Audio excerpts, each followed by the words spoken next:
Welcome, ladies and gentlemen, Gungans and droids across the galaxy. Welcome to today's video with your Grand Admiral, Director of the Video Gaming Division here at the Galactic Empire. And with that glorious second title, which I read for you right there, comes my duties of entertaining you guys, of course, but also keeping you up to date on games I think you might enjoy. Hero collector games, but more specifically Star Wars games, and even more specifically, Star Wars mobile games. And if you are thirsty for new Star Wars mobile games, I got good news for you. I have 3 Star Wars mobile games that are in development that I want you guys to know about, and even possibly a 4th one that we are going to talk about today. But let's kind of address the Ewok in the room with regards to Star Wars Galaxy of Heroes. Now, if you guys didn't know, well, first off, welcome to the biggest and deadliest Star Destroyer, famously known for having our Kyber Club here. Of course, I think most of you guys are familiar with me playing Star Wars Galaxy of Heroes. I first want to put this out there. By no means am I trying to make this come across as a doomsday video for Galaxy Heroes. Oh, the game is dying.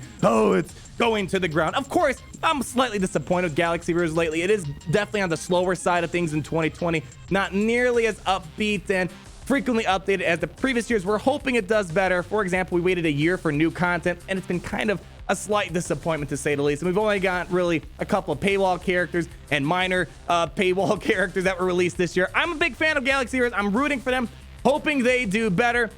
But with that said right there, if you are someone that's kind of in that camp of thinking Galaxy Heroes is dead, especially right now when things are kind of really slow, I want to point this out. Galaxy Heroes is still making a ton of money, even when it's not really doing much, especially in 2020. Still making a lot of money. And furthermore, I mean, if you guys heard, the game's 5 years old. It's getting infrastructure upgrades, which is a good thing. People wouldn't invest in infrastructure if they want to shut down the game. Furthermore, Galaxy of Heroes is putting up new job listings. Just on August 17, 2020, we got a new job posting for a senior visual effects designer trying to find ways to improve the visuals of Galaxy of Heroes, specifically right here. So the game is going to be around for a while.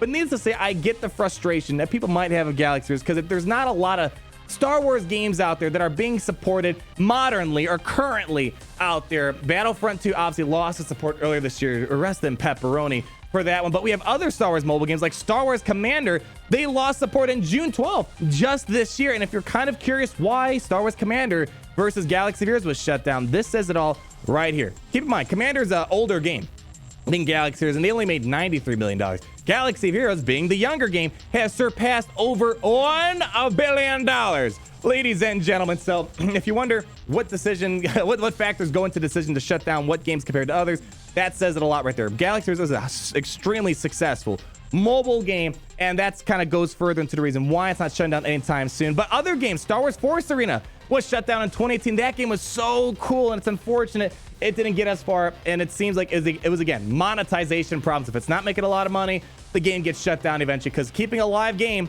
requires money. Even my favorite Star Wars card game, Star Wars Destiny, that was axed this year with their last series that they put out, which really breaks my heart. I have every single Star Wars Destiny card. Fun fact. But this leads us into the conversation. Well, what can you get excited about? Yes, Star Wars Squadrons is around the corner, which is cool, but I don't think that's going to be a continuously supported game. I think it's a one-and-done game, and for some people, that's a good thing. Some people don't want DLC or new things added. They just want to buy the game, and what they get is what they get, basically, in the end. There's definitely a market for that, but in terms of Star Wars mobile games, let's start breaking down the 3 that you guys probably want to know about. Lego Star Wars Battles. Now, we actually made a video about this earlier this year. Card in the top right-hand corner. If you want to see some initial gameplay, and the main, let's just address the Boston that's in the room right now. Lego Star Wars Battles is probably not the art style that everyone will enjoy. I'm a big Star Wars Lego fan. I'm a bit more biased. I love hearing my Lego Yoda scream to his iconic demise that we come to know and love, but we understand that the artwork is not in your direction. So we have other games that might be more appealing to you here. I've been keeping my tabs on this game, seeing how it's been updated. I don't play it or cover continuously because it's only in soft launch, meaning you can only legitimately get it in countries like Australia. But wink, wink, wink, wink, if you have an Android device or Android emulator, you can easily get a copy of Star Wars Lego Battles if you can't wait for the global release. And my occasional checkup on the game, I do notice they're still pushing out updates. For example, they added some new planets, they added some new characters, they added some balancing milestones, some new battle log type of things. So it's still in development. My prediction is here, as we saw with the article, it's available in 2020 globally. It looks like it's getting to a fall 2020 release, which kind of coincides with the new Lego Star Wars Skywalker Saga game that's come out. We're still waiting for the clans functionality, still waiting to see what the events are going to look like, but I can tell they're playing around with new sound effects that weren't in the game before, so they're working on sound effects, they're working on testing bundles and packs. Fun fact, when games are in soft launch for mobile games specifically, they're trying to test out the monetization structure to see how successful it could be when it releases to a global market. So this game is still in development. I mean, here are the new characters. We have Ewok Colliders, we got Gamorrean Guards, we got Imperial Dropships. So it's getting new stuff. The game is still being developed. So when this game does go live, you might see a couple more videos from me covering this game. So that's kind of your mini brief update on Star Wars Lego Battles. But let's now talk about the other stuff that's out there right now, and kind of the bigger games. I think it's going to be appealable to a bigger audience compared to the Star Wars Lego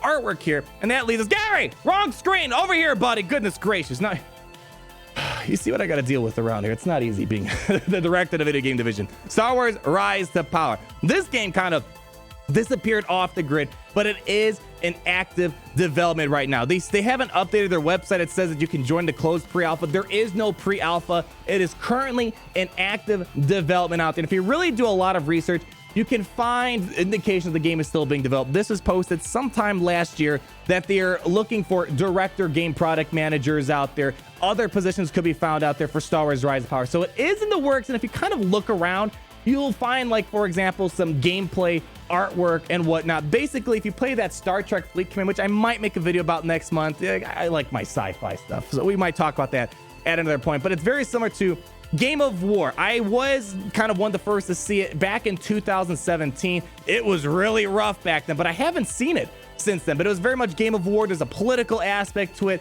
and there's a fleet management aspect, base building aspect, and they have the rebellion, they have the empire, and it's supposed to take place after the events of episode 6 and Star Wars. So we haven't really seen too much more beyond that, but it is in active development still. And here's some more artwork that's here. So if you haven't seen it, it's coming, it's in development. What the ETA on this, I can't really quite say. Unlike Lego Star Wars Battles, which seems like it's in active development and it's going to be pushed out soon. All we know is that they're just working on it. We don't know when it's coming out. So if you're looking for more of the base building political aspect where you have to work with other people to dominate the galaxy, that might be something up your alley. But now what I want to talk about here is Star Wars Rivals. Now, this game kind of just came and went. You may have missed it. It was kind of a first-person shooter type of Star Wars mobile game. They shut this down pretty quickly, but here's some gameplay I was able to find online. Here's a channel called Tech Amazing. If you want to go check it out and see what it was all about. Star Wars first-person shooters, we know there is one currently being developed right now by a studio called Zynga. Fun fact, Zynga was the one that closed down Star Wars Commander, but they are working on some new projects with Disney. Now, this isn't the fourth one that I said that might be in development, but as we see here in these articles, Zynga has an opportunity of Disney to make for sure one Star Wars mobile game and possibly a second. And that first one that they are working on is a Star Wars shooter game. And that's why I showed you Star Wars Rivals. It might be loosely inspired by that. And if you're wondering where's the proof in the pudding in regards to this statement right here, well, if you look on Zynga's website, they have a ton of positions open for the Star Wars IP. And when you look at them more specifically, it breaks it down. And as we see here, they're creating a new premier mobile shooter set in the Star Wars universe. My guess, and I guess kind of my hope, is that they're trying to kind of maybe mimic what PUBG Mobile and Fortnite, well, maybe not so much what Fortnite's doing for the mobile community right now, but ignoring what's happened to Fortnite in the past week or two. Fortnite was huge for the mobile gaming community. PUBG is absolutely it's a monstrous game, especially for the Indian market, for the PUBG mobile community out there. I'm guessing maybe they want to try to go down that route with the shooter games, try to make some sort of battle royale type thing where they can just put in a bunch of new characters and skins. I don't know if that's the direction they're going for, but this game, they've been basically developing this game since 2018, to my knowledge at least. So if you're looking for a Star Wars shooter game that might be kind of loosely inspired off Star Wars Rival, at least the mechanics per se, that's another game I want to bring to your attention. And so those are really the three games that we know are in development: a shooter, Lego Star Wars Battles, and Star Wars Rise of Power. They are in active development. Lego Star Wars being kind of the sooner one to come out here, because we actually have a game that we can play right now. What is the fourth one? Not the Zynga one that might have that second opportunity to make a mobile game, but it comes back around to Galaxy of Heroes and the studio Capital Games. Capital Games They're famously known for making their Star Wars Galaxy of Heroes, but for a while now, we've had confirmation that they are working on a second Star Wars, not Star Wars. Let me go, oh boy, cut myself back there. My suspicion is that it's going to be another Star Wars game, because right now there's not a lot of Star Wars games out there. EA sees that Star Wars Galaxy has made so much money, and there's a lot of opportunity to make another Star Wars game to make even more money. Capital Games, whether you like them or not, it's not the same studio as they were way back when they developed Galaxy. It's a completely different studio, bigger studio. In fact, they moved to a new building. They have a lot more space. They work on both games at once. My suspicion is it's going to be another Star Wars game of some sort. Could be wrong on that, but just kind of seeing where the market is right now, people are kind of hungry for another Star Wars mobile game of some sort. And maybe it's possible that they passed over Star Wars Rise to Power for Capital Games to work on. Last I heard about it, it was a game being made in a completely different studio. I have no confirmation on what the current status is, but when this game was first brought to me to check out in 2017, and when it was in the pre-alpha stages leading up to 2018, it was a completely different studio that was working on Galaxy of Heroes. And this comes to the question, well, is it a Galaxy of Heroes 2? I don't believe so. There's been some statements kind of brought upon their senior producer over at Capital Games and other avenues that it's not going to be a Galaxy of Heroes 2. It's not going to replace Galaxy of Heroes, but we don't know if it's going to be a Star Wars game. But that's kind of your update on what's going on in the Star Wars mobile gaming community. We know Capital Games is working on stuff. We don't know what it is. We know Zynga's got the shooter game, Lego Star Wars Battles, Star Wars Rise to Power. So if you're a bit down because Galaxy of Heroes hasn't really been keeping you happy, don't fret too much. I believe we still have a lot of other great games on the horizon that are going to satisfy different areas of entertainment. All these games are Star Wars, but they're a different Star Wars experience compared to the others. Ladies and gentlemen, so that's going to wrap up our video for today. Hope you had fun. It's a bit different than our another random Star Wars Galaxy of Heroes videos because I am hungry. I'm thirsty for more Star Wars games. And Galaxy Heroes, although slow right now, I'm cheering for it, hoping they do better. But regardless, with that said, that Galaxy Heroes is making me hungry to find other Star Wars games to play. Like if you did enjoy the video, comment down below on all your beautiful thoughts. Thank you so much for hanging out with me today. And be sure to subscribe so you're not missing a thing. And Larry, Gary, and I will see you guys in the next video. Someone around here, roll out that outro.